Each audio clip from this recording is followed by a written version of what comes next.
Be in Genesis 29 this morning. If you have your Bible, you can turn there. We won't read the whole passage, but we will read parts of it as we go through it here. There was a local bar, and they were so sure that its bartender was the strongest man around that they put out an advertisement with a standing $1,000 bet.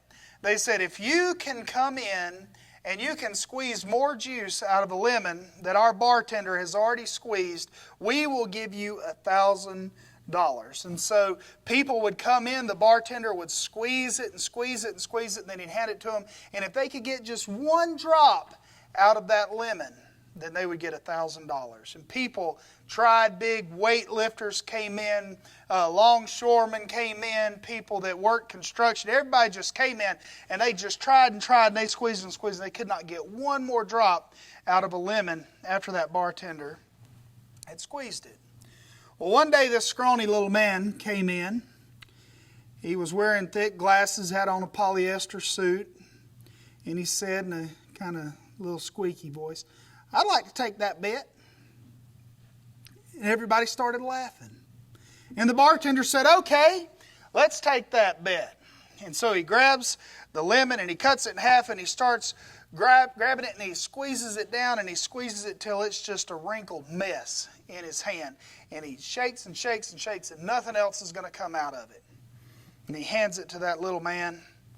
And everybody's laughing again at the little man as he starts to squeeze and work on it. And then everybody got real quiet because they looked and 6 little drops of lemon juice fell in the glass.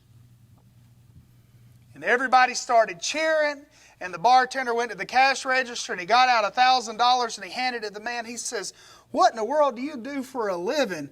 And the man says, "I work for the IRS." We're continuing through Genesis. Last week we saw Jacob, who was told to leave by his parents and to go find a wife in Haran of his mother's family. To go find his mother's family and to find him a wife. And he leaves there where he's at. Esau's mad at him. He's got to get out of town. And he goes to get out of town and he sees a vision of the ladder. We call it Jacob's ladder, where he sees the angels coming up and down. He sees God standing at the top of the ladder and lets us know that God is involved with the affairs of man, that God does take an interest in what goes on earth and that He is actively involved, because you could see Him sending the angels down and bringing the angels back up. And he sees that place and he calls it the house of God. He then makes a vow to God. It's somewhat of a conditional vow, but he makes it. And then he goes on his journey. We're going to see this morning him finishing up the trip, arriving at his destination. We're going to see him get tricked, and then we'll see him get his trophy. We're going to walk through this text this morning. We'll read some of it as we go along, but I want you to see first the trip in verses 1 through 14. Jacob continues his walk through the desert. And I'm sure it wasn't an easy trip. I don't think it's pretty easy to walk through the desert. It's not easy to ride an animal through the desert on a long trip, but that's what he did. And he finally gets there. And when he gets to where he's going, he sees a well there, and there are 3 flocks of sheep. The well is covered over by a stone, and all the flocks would get there, and then the shepherds would take off the stone and they would water the sheep. So that's there, and we see that he goes and strikes up a conversation with them. And he says, "So what's going on?" They say, "Well, we're here to water the sheep. This is the only well in town, and so we come over here, and that's where we water the sheep." And he says, "Where are y'all from?" And they say, "We're from Haran." And he goes, "Really? That's where I'm heading. Do you happen to know Laban?" And they say, "Yeah, we know Laban." And he says, "Well, how's he doing?" He says, "He's doing pretty good." And here comes his daughter with his sheep. And I like to think of this part as like the part in a movie where the man meets the woman that he's going to fall in love with. And when he meets her for the first time, maybe everything else started to get dark. And you could just see Rachel as she's walking up. The camera goes into slow motion. The breeze comes across and just moves just a little bit of her hair, and you can see just a slight smile on her mouth as she's walking there with the sheep. And Jacob says, "Hey, don't you guys think you need to take your sheep out to the pasture real quick?" He didn't want to have anybody else around when he decided to talk to her. And they said, "No, it's not time yet. We're going to hang around here." Well, it's fine. He sees her coming. He sees her, thinks she's beautiful. He goes up to her as she comes to the well, and he says, "Let me get that stone for you." He's such a gentleman. He picks up the stone, he moves it out of the way, and he waters her sheep for her. Isn't that romantic? Waters those sheep for her. He doesn't take long. He jumps right into it after that. He kisses her and he starts crying. And he says, "I am your father's kinsman. I am Rebekah's son." And then she runs off. "I got to go tell Daddy." And so she runs off. It kind of reminds me a little bit of an old Jeff Foxworthy joke. If you go to a family reunion to pick up chicks, you might be a redneck. And I think that's what happened here, right? Isn't that what he said? Go. They told him, go to your mother's brother's house and find a spouse. If Rachel is his mother's brother's daughter, that made her his first cousin. So they were first cousins, and he wanted to marry his first cousin. You know that's legal in North Carolina. You can marry your first cousin. You can't marry your double first cousin, though. Does anybody know what a double first cousin is? It's when a brother and a sister marry another brother and a sister, and then then they're cousins, but you're also double first cousins. Can't get married then, but you can get married to your first cousin in North Carolina, no problem. And this was actually quite common back then. If you remember Abraham, he was married to what? He was married to his half-sister, right? Things were different back then. We didn't have the issues with genes and everything. It hadn't developed so much the way that it has now, but this was quite common. We shouldn't see anything bad or wrong with it happening between Jacob and Rachel. Everybody thinks it's kind of odd now for somebody to marry first cousins. People marry second cousins and third cousins. You hear that, nobody really thinks about it. But when they marry first cousins, people are like, "Oh, I don't know," but it's, it was perfectly normal, especially back then. Well, Laban hears the news, hears that Jacob's there, and he runs out to meet him. And it says in verses 13 and 14, "As soon as Laban heard the news about Jacob, his sister's son, he ran to meet him and embraced him and kissed him and brought him to his house. Jacob told Laban all these things, and Laban said to him, 'Surely you are my bone and my flesh.' And he stayed with him a month." You can see from this part of this narrative that family is important. We should be glad to see our family. One of the hardest things living here where we live is how far away I am from my family. And we're pretty far away from Martha's family too, a little bit closer for them. But having family, at least the extended family, so far away, that is tough. I thank God for the telephone and for the internet and for text messaging and for FaceTime video and things like that. You can choose your friends, but you can't choose your family. God ordained the family for a reason, didn't He? God ordained the family for a reason. He created the family. When did He create the family? When He created Adam and Eve. They came together. He told them to be fruitful and multiply and make what? Make a family. That's what He told them to do. I think if you start to look at when our society started its slow descent into what it's become and what's on the horizon, you will see it is when we stopped having an emphasis on the family. That it started to look that family was the bad thing. Love your family. Protect your family. Cherish your family. You could see that shift in culture if you go back and look. Give you an example that I've heard before that I think was good. We won't talk about Bill Cosby and everything Bill Cosby's done, but let's talk about the Cosby Show.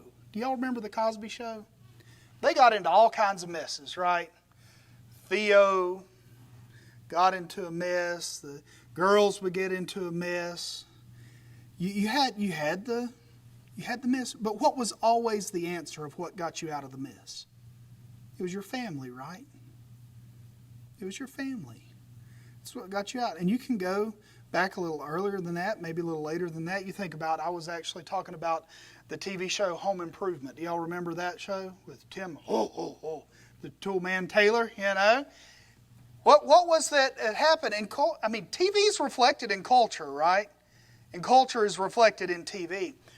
They got into messes all the time too, but what was it that always got them out of the mess? It was family, right? It was the family sticking together that got them out of the mess. Now fast forward just a little bit. Where's the family in Seinfeld? It's just the grumpy George's dad, right? That's about the only one we see. Think about Friends, the TV show Friends. There, they get in a mess, but the mess is oftentimes caused by what? The family. The family's the problem, not the solution. And you see how that goes. And it just goes to where it's to the point that then people are like, oh, my family's a problem. Right? And it's not that Friends pushed culture that way. That's the way culture was going. It was a reflection of what culture is. But because we started saying that family isn't important. But family is important. And family was important. And Laban was excited that he got to see his nephew.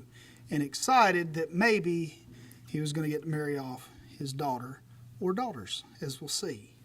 Let's look at the trick in verses 15 through 26. Laban says, you've been working a lot for me, Jacob. You shouldn't be doing all this work for free. What do you want me to pay you? And we find out then that Rachel has a sister. It says in verses 16 and 17, now Laban had 2 daughters. The name of the older was Leah, and the name of the younger was Rachel. Leah's eyes were weak, but Rachel was beautiful in form and appearance. Now, there's been a lot written over the last few millennia about what verse 17 means. What does verse 17 mean when it says, Leah's eyes were weak, but Rachel was beautiful in form and appearance? What does it mean that her eyes were weak? Some people say maybe she was cross-eyed. Others said maybe she had blue eyes and darker brown eyes was the symbol of beautiful eyes then. I think really the best interpretation is probably that her eyes just didn't have that sparkle. It wasn't the eyes that Jacob wanted to be looking into. Maybe she was plain Jane or average in her looks, but the key word here is the word but, because it shows that it's a contrast to Rachel.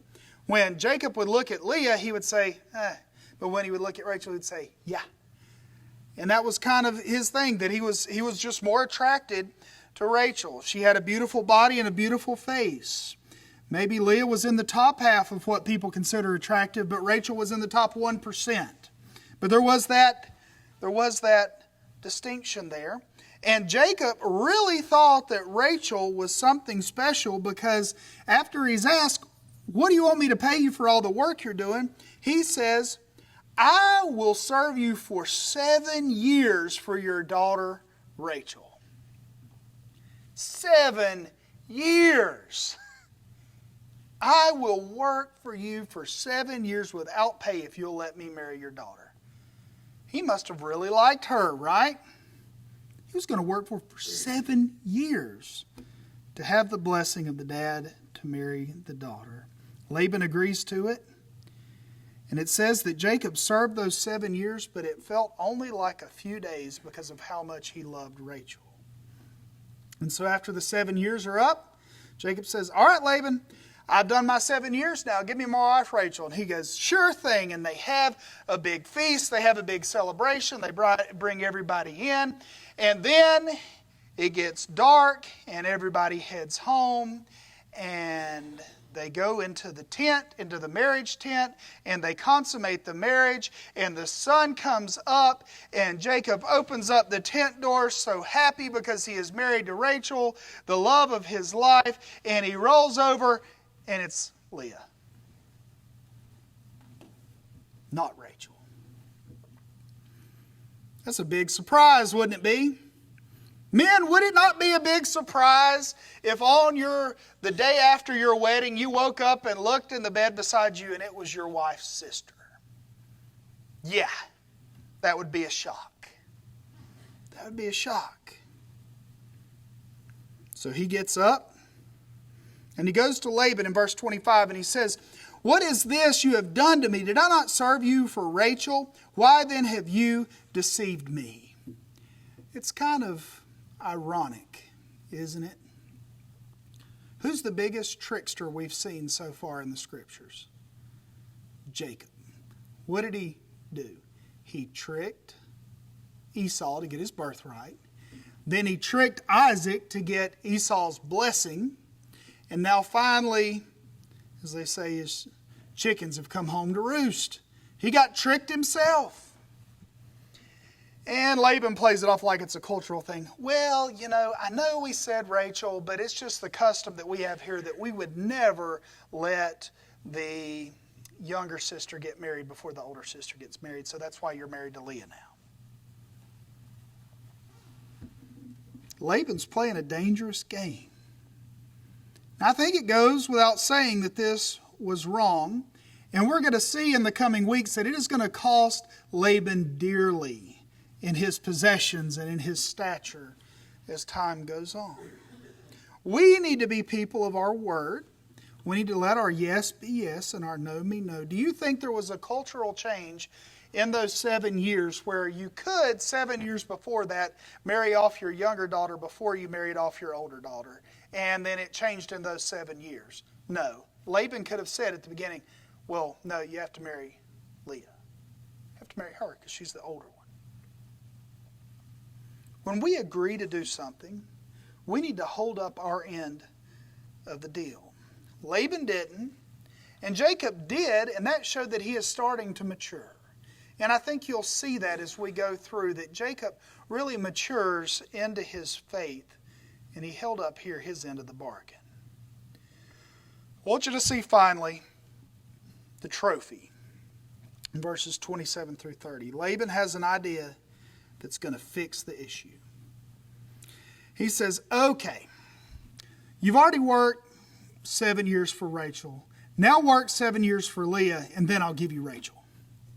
So I just need you to work with me 7 more years.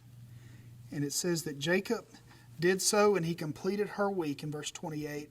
Then Laban gave his daughter Rachel to be his wife. Laban gave his female servant Bilhah to his daughter Rachel to be her servant. So Jacob went into Rachel also, and he loved Rachel more than Leah, and he served Laban another 7 years. Another 7 years, but now he had his trophy, at least what he thought, his trophy wife. Persistence is important. Not giving up, not pressing on is too often what we do. We don't press on, we give up. If we meet a little bit of resistance, we just decide, I'm not going to do it, I can't do it, I give up. Now this polygamy that's going on here wasn't something that was good. A lot of people say, well, how do we reconcile that? We're told that these were men of faith, but they had multiple wives. Why would they do that? Well, it wasn't something that was good, and he's getting himself into a mess, you'll see later on, because it wasn't just a fight between husband and wife, it was a fight between husband and wife and wife and wife and wife. No, not good. Not a good idea. I think many have described it, and I think they did it right, calling it a patriarchal sin of ignorance. And it was common in those days for wealthier men to have multiple wives, and that doesn't make it right. But that's what happened. But you have to feel a little sorry for Leah here, don't you? And she was the one that wasn't wanted. But you'll see that of all the blessings that come out of this, Leah is blessed the most. The Lord blesses her, and we'll see in the coming weeks that the promise that was given to Abraham and to Isaac and to Jacob was fulfilled through Leah, not through Rachel. Not through the one that Jacob thought he had to have, even though she had weak eyes, even though her eyes were dull she still is the one that God chose to send us Jesus Christ through. We need to cherish our family. We need to be a person of our word. We need to be persistent. We need to keep on pressing on. God has always been a God of His word. And God said in His word that no matter how many times you've lied, no matter how many times you've sinned, that there is forgiveness. If you'll repent and believe on God's Son, Jesus Christ, He will forgive you and He will save you. Jacob was getting the reward for his trickery. And Laban will soon get the reward for their trickery. And God gives you an escape for getting the reward for what you have done. And that was through the cross of Jesus Christ. Because Jesus became flesh, because He dwelt among us, God Himself in the flesh, dwelling with mankind, living a perfect life, dying on the cross for our sins, so that through faith in Him, we can be forgiven. Have you put your trust in Him? Have you trusted in Him? Do you know if you died today, whether you would be in heaven or whether you would be in hell? The only way to know is to know whether you have put your trust in Jesus Christ or not. Let's bow our heads together.